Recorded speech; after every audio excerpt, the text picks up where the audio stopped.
এটা ওদের প্র্যাকটিস, আপনারা জানেন না। আমি গ্যারেন্টি দিচ্ছি তো কিছু করতে পারবে না।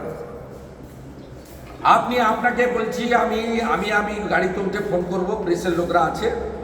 আপনার সকালবেলা 5টার সময় থেকে ভোট, এখন ভোট না, কি করতে হয় আপনারা জানেন। আমি ডেবরাতে আছি, দিলীপ দাস সৌমেন্দু খড়গপুরে আছে, পুরো পার্টির সব লিডার আপনাদের ঘিরে বসে আছে। আপনি সকলকে বলুন সতর্ক থাকতে, সাবধানে থাকতে। 5টা 5:30টায় গিয়ে মক পোলিং করাতে, 6টার পরে বুথ থেকে সেন্ট্রাল ফোর্স দিয়ে বের করে বাড়ি পৌঁছে দেওয়ার দায়িত্ব আমার। 6টার পরে ভোট শেষ হলেই আমি মেদিনীপুর জেলা অফিসে আসছি। সবাইকে এই বার্তা দিন শক্ত। আর তুমি শুধু বাপন ঘোষ নয়, রঞ্জিত মন্ডল আর বাবুয়া ঘোষকে ধরেছিল, কোথায় ওরা?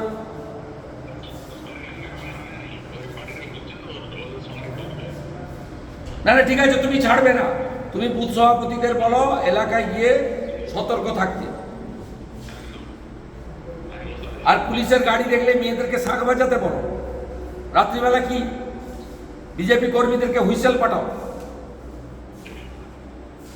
একদম মাঠ ছাড়বে না। তুমি শালবনিতে পড়ে থাকো, আমাকে টাইম টু টাইম জানাও।